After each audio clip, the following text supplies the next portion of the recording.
En muchas de mis conferencias he hablado de Yahvé, sí, pero también hay que dar espacio a otro personaje bastante importante que fue o que es el tema de Jesús, muy importante para la religión cristiana, ya que aborda un tema como es la fe. Ya se ha tratado mucho de Jesús en otras conferencias, pero quisiera hacer un hincapié en esto. Hay libros como Jesús semidios, que sería uno de los libros que de alguna manera se plantea el hecho si Jesús es un semidios y qué eran los semidioses. De alguna manera esto se hace adrede porque en ese título no se coloca Jesús el semidios. ¿Por qué? Porque Jesús pertenecía a una categoría específica que en la antigüedad era muy conocida en todas las civilizaciones y por tanto la ausencia del artículo significa que su presencia a esa categoría y a los llamados semidioses no es única. Para ser muy sintético, pero claro, al riesgo de ser también toscos, eran hijos de uno o dos pertenecientes a la raza humana y uno pertenecientes a una civilización superior que obviamente dependiendo de la parte del mundo se llamaba de diferentes maneras. En la Biblia sabemos quiénes son los Elohim. El mismo Jesús los reconoce cuando invoca a un Él. Entonces en realidad un semidios por esta razón, porque es hijo de un humano e hijo de uno de ellos.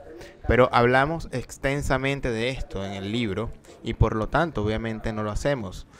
No abordamos el tema aquí, pero el 50% era ADN humano, por lo tanto semidios, uno de tantos, uno de muchos. Por lo tanto, uno de muchos, como también se suele decir de Yahvé, que era uno de muchos entre muchos Elohim, que frecuentaban ciertas zonas del Medio Oriente, etc. Entonces, este Jesús también es uno de esos muchos. Estoy seguro de que este libro también despertará, digamos, curiosidad y quizás incluso controversia en alguien, incluso si esa no es la intención. Sin embargo, una cosa que es interesante y que encontré en el libro es que antes de abordar el tema, en definitiva, la vida de Jesús a través de los principales acontecimientos de su existencia, tal como nos los cuentan los evangelios, también se intenta reconstruir el contexto en el que vivió y el contexto en el que las fuentes escritas fueron precisamente escritas y luego transmitidas hacia nuestra generación.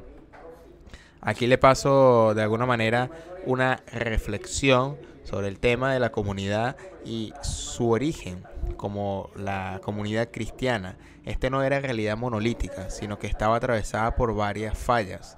Entonces uno se puede preguntar si eso es así y efectivamente lo es. Hay que resaltar que también hay una definición errónea que conviene superar, remover, la de judeocristianos, es decir, aquellos que actualmente se identifican como aquellos que todavía pertenecen a la rama del judaísmo y que identificó sustancialmente con él. ¿Quiénes son los Jesuani? Los Jesuanis son los miembros originales del movimiento querido por Jesús, un movimiento mesiánico, un movimiento apocalíptico, pero ojo, siempre dentro del recinto judío. Por tanto, del recinto judío, cosa diferente en lugar de la división deseada por cambio de Pablo, es decir, en cambio por Pablo y por lo tanto por los paulinistas, por lo tanto por aquellos que eran seguidores de Pablo, que en cambio en ese Cristos, que siempre significa Mesías, pero aquí estamos en cambio en griego, que Cristos en cambio es otra cosa, es decir, que Paulina, Mesías, se convierte en otra cosa. Pablo, quien aquí también tiene que vender esta doctrina a una audiencia gentil que tiene una sensibilidad diferente. Todavía estamos dentro del Imperio Romano, entonces aquí el conocimiento del contexto debe ser fundamental. Hay que subrayarlo varias veces, dado que Pablo tiene que vender esta doctrina diferente a los gentiles. Lo primero que hace es transformar el Mesías judío, por lo tanto el Cristos griego, en algo diferente. Por lo tanto es un carácter que tiene una misión salvadora, pero no para Israel, sino ahora es para todo el mundo. Por lo tanto, para todos los pueblos es verdad, de ahí el carácter universalista y luego una salvación destinada, decía, a todos y sobre todo una salvación no de carácter político, sino de carácter escatológico, es decir, ligada a la vida después de la muerte. Y aquí en la doctrina paulina nos centramos porque es donde surgen las diferentes creencias, que podríamos decir sobre la resurrección, sobre la divinidad de Jesús. Entonces Pablo, quien oficialmente comienza algo. Entonces ya hemos dicho, digamos, dos puntos muy importantes. El primero de los cuales es el hecho de que Jesús es un semidios, uno de muchos, así como Yahvé era un Elohim, uno de muchos. Y ahora nos dice que incluso el cristianismo original, además de estar escindido en sí mismo, también fue una de las muchas creencias, obviamente de las muchas múltiples, que formaron parte de la antigüedad. Pablo. Y tal vez hay que hacer una breve aclaración en este aspecto. Aunque más adelante en este libro se habla de ello, es que Pablo, como fundador del cristianismo, entonces al final también le quita de alguna manera la premisa al mismo Jesús. Sí, realmente hoy día todos los estudiosos coinciden en definir a Jesús como un judío de 360 grados. Un Jesús que nunca quiso fundar una nueva religión. Un Jesús que justo a los suyos. Así estamos siempre en el recinto jesuano. Vale recordarlo entonces firmemente. Dentro de su cultura y perteneciente a la judía, de su tradición judía, nunca cuestionaron cuáles eran en aquellas épocas los tres elementos fundamentales para un judío piadoso y justo, es decir, la circuncisión, la ley y el templo.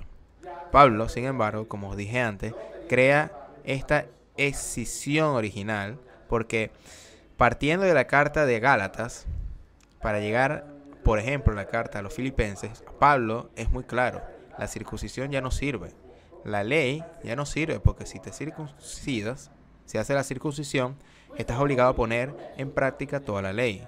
El templo ya no existe porque para Pablo el verdadero templo a seguir es el cuerpo de Cristo, que es el verdadero templo y nosotros, dice Pablo, somos miembros de un gran templo que es el cuerpo de Cristo. Por lo tanto, como se puede ver claramente, Pablo crea esta transformación, este alejamiento de hecho de la doctrina judía y más que un fundador consciente del cristianismo, porque Pablo nunca se define a sí mismo como cristiano en sus cartas, que quede claro, pero Pablo es el iniciador, es el inspirador de lo que luego será esta doctrina fundamental, porque si Pablo niega estos tres elementos funcionales o fundacionales del judaísmo y luego, he aquí, transforma el Cristo en otra cosa y se dirige a todo el pueblo con una similar doctrina universalista, que es lo que el mesianismo jesuano no fue en absoluto y en lo que se convirtió más tarde inspirado por Pablo.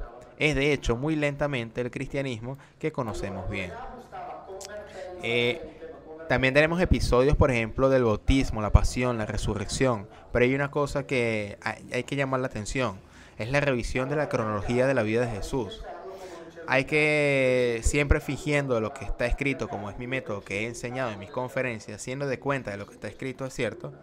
Estos evangelios obviamente se da cierto.